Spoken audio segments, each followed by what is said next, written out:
नमस्कार दोस्तों, आप सभी का स्वागत है हमारे यूट्यूब चैनल ज्ञान दर्शन में। चलिए दोस्तों, चलते हैं आज की करंट अफेयर की तरफ। हाल ही में पेरेडा ने किस व्यक्ति को एनपीएस ट्रस्ट का अध्यक्ष नियुक्त किया है? तो इसका सही आंसर हो जाएगा दोस्तों ऑप्शन बी, सूरजभान। देखेंगे दोस्तों कि पे, पे, पेरेडा है क्या चीज़ है। तो इसकी जो फुल फॉर्म हो जाएगी वो हो जाएगी पेंशन निधि विनियामक और विकास प्राधिकरण। इसकी जो स्थापना हुई है वो हुई है दोस्तों 2003, 23 अगस्त 2003 को इसकी स्थापना हुई है। और दूसरा जो इसमें शब्द आया है वो है एनपीएस। एनपीएस जो है दोस्तों इसकी फुल फॉर्म हो जाएगी नेशनल पेंशन सिस्टम। इसकी स्थापना हुई है दोस्तों 2009 में, 2009 में हुई है। और पेरेडा और एनपीएस का जो मुख्यालय है वो है दोस्तों नई दिल्ली में। चलते हैं दूसरे क्वेश्चन की तरफ। किस ग्रुप ने हाल ही में भारत में अपना एशियन ट्रामा सेंटर कारोबार शुरू किया है? इसका सही उत्तर हो जाएगा दोस्तों ऑप्शन बी, ब्लैक स्टोन। तो ब्लैक स्टोन जो है दोस्तों जो ग्रुप है इसकी स्थापना 1985 में हुई। और इसकी जो सीईओ है वो है स्टेफन एग्वेसन। इसके बाद का दोस्तों जो पॉइंट है, जो क्वेश्चन है, हाल ही में किसी नीति आयोग का पूर्णकालिक सदस्य नामित किया गया है? तो इसका सही उत्तर हो जाएगा दोस्तों ऑप्शन ए, अरविंद बिरमानी। देखेंगे दोस्तों नीति आयोग। तो नीति आयोग की स्थापना जो हुई है वो हुई है 1 जनवरी 2015 को। तो ये जो है नीति आयोग योजना आयोग की उत्तराधिकारी है। इससे पहले जो जो कार्य योजना आयोग में होता था वही कार्य जो है नीति आयोग में होगा। इसका जो अध्यक्ष होता है वो प्रधानमंत्री होता है। और इसकी जो सीईओ है इस वर्तमान में वो है परमेश्वरन अय्यर। और ये जो है सरकार की थिंक टैंक निधि के तहत कार्य करती है।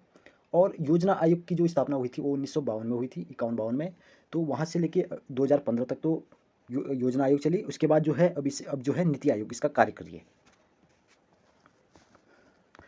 चलेंगे दोस्तों अगले क्वेश्चन की तरफ। पेरिस ओलंपिक 2024 का शुभकर क्या होगा? तो इसका आंसर हो जाएगा दोस्तों ऑप्शन बी, फ्रीजियन कैंप। अब देखेंगे दोस्तों कि 2024 जो ओलंपिक होना है, 2020 का ओलंपिक जो है टोक्यो में हुआ था 2020, लेकिन हुआ कोरोना के चलते जो है ये 2022 में इसका आयोजन हुआ। लेकिन 2024 का आयोजन जो है पेरिस में होगा। और फ्रीजियन कैंप जो है इसका शुभकर होगा। चलते हैं दूसरे क्वेश्चन की तरफ। राष्ट्रीय महिला आयोग ने कौन सा प्रोग्राम लॉन्च किया? तो इसका सही उत्तर हो जाएगा दोस्तों ऑप्शन बी, डिजिटल 4.0। देखेंगे थोड़ी राष्ट्रीय महिला आयोग के से संबंधित क्या क्या क्वेश्चन बन सकते हैं हमारे, कि राष्ट्रीय महिला आयोग इसकी जो स्थापना हुई है वो हुई है 1992 में। और इसके जो वर्तमान में अध्यक्ष है वो है जयंती पटनायक। राष्ट्रीय महिला आयोग का कार्य क्या होता है कि राष्ट्रीय महिला आयोग का कार्य क्या है, अगर कोई महिला उसके साथ जो है उत्पीड़न हुआ है और पुलिस भी उसकी कंप्लेन लिखने नहीं लिखती है, या फिर उसके साथ दुर्व्यवहार करती है, या आयोग को लगता है या पीड़िता को लगता है कि उसको उचित न्याय नहीं मिला है, तो वो जो है राष्ट्रीय महिला का सहयोग ले सकती है। और राष्ट्रीय महिला जो है अपने तरीके से उस मामले की जांच करके सुप्रीम कोर्ट या हाई कोर्ट तक जा सकती है।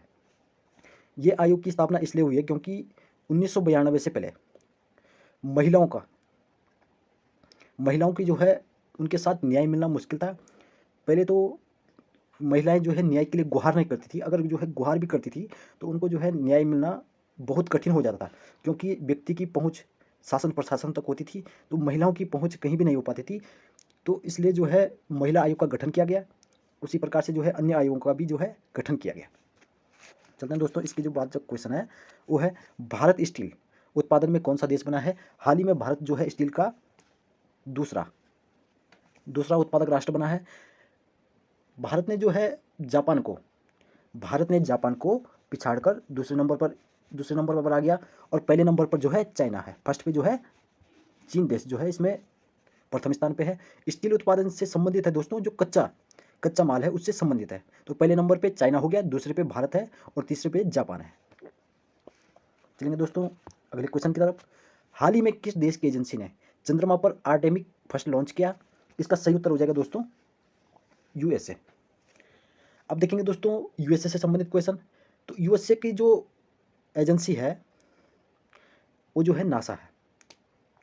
उनकी जो संचार एजेंसी है वो नासा है। तो नासा ही जो है रॉकेट लॉन्च करती है, तो उसने आर्कटिक फर्स्ट को लॉन्च किया है। और जैसे भारत की इसरो है। अब देखेंगे थोड़ी यूएसए के बारे में। यूएसए जो है 50 जो राज्य हैं उनका एक समूह है। जैसे भारत जो है राज्यों का संघ है लेकिन क्या है, फेडरिक है। और वहीं जो है अमेरिका है, राज्यों राज्यों का संघ है लेकिन कैसा है, देखेंगे दोस्तों यूनियन के तहत है। वहाँ पे यूनियन है, वहाँ पे जो है अमेरिका में एक एग्रीमेंट बना हुआ है कि हम अमेरिका का साथ तब तक देंगे जब तक हमें लगेगा कि अमेरिका जो है हमारे साथ सही ढंग से बर्ताव कर रहा है। जिस दिन लगेगा उनको कि अमेरिका जो है हमारे साथ गलत बर्ताव कर रहा है, तो वो उस एग्रीमेंट को हटा के उसको कैंसिल करके अपना अलग सा देश बना सकता है। लेकिन भारत में ऐसा नहीं है। भारत में जो एक बार जुड़ गया, जो भी देश भारत का राज्य बन गया, वो कभी भी आज़ाद नहीं हो सकता है, क्योंकि भारत की ऐसी पॉलिसी है। अब देखेंगे थोड़ी यूएसए के बारे में। यूएसए की जो राजधानी है वो है वाशिंगटन डीसी, और वर्तमान में जो यहाँ के राष्ट्रपति है वो है जो बाइडन। भारत के राष्ट्रपति और अमेरिका के राष्ट्रपति में मुख्य अंतर क्या है? देखिए, भारत का जो राष्ट्रपति है वो खाली नाम मात्र का राष्ट्रपति है। उसकी जो सारी शक्तियां हैं वो प्रधानमंत्री उसका यूज़ करता है। और दूसरी बात है कि अमेरिका के जो राष्ट्रपति है वो बहुत पावरफुल है। अमेरिका के राष्ट्रपति का निर्वाचन प्रत्यक्ष रूप से जनता के द्वारा होता है, लेकिन जो भारत का राष्ट्रपति है उसका निर्वाचन अप्रत्यक्ष रूप से भारत के सांसद जो निर्वाचित चाहे सांसद हो चाहे विधानसभा के सदस्य हो, उनके द्वारा होता है। और जो यूएसए उसका जो है आम लोगों द्वारा होता है। अब थोड़ी नासा के बारे में देखेंगे। जो नासा है दोस्तों, उसकी जो स्थापना हुई है वो हुई है 19 जुलाई 1958 को। 19 जुलाई 1958 को इसकी स्थापना हुई है। तो इसके जो वर्तमान जो इसके संस्थापक है वो है एस.एन. होवर। अब चलते हैं दोस्तों दूसरी क्वेश्चन की तरफ। आरबीआई ने रिटेल डिजिटल करेंसी पायलट के लिए कितने बैंकों का चयन किया है?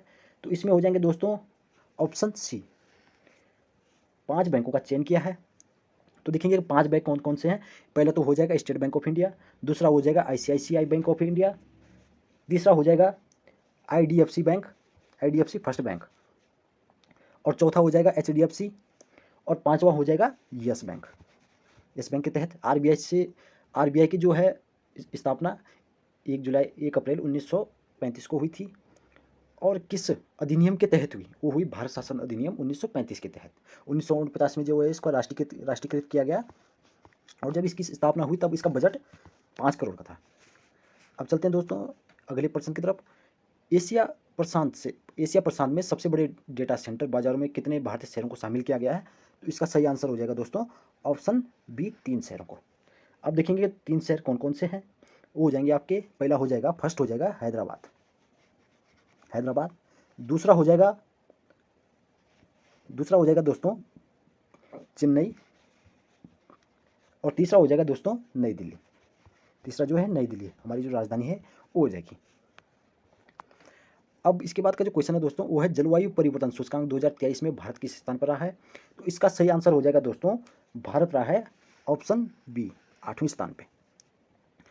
अब जो जलवायु सूचकांक है इसका जो पहला और दूसरा स्थान वो रिक्त है, कोई भी देश जो है इसके योग्य नहीं बन सका है।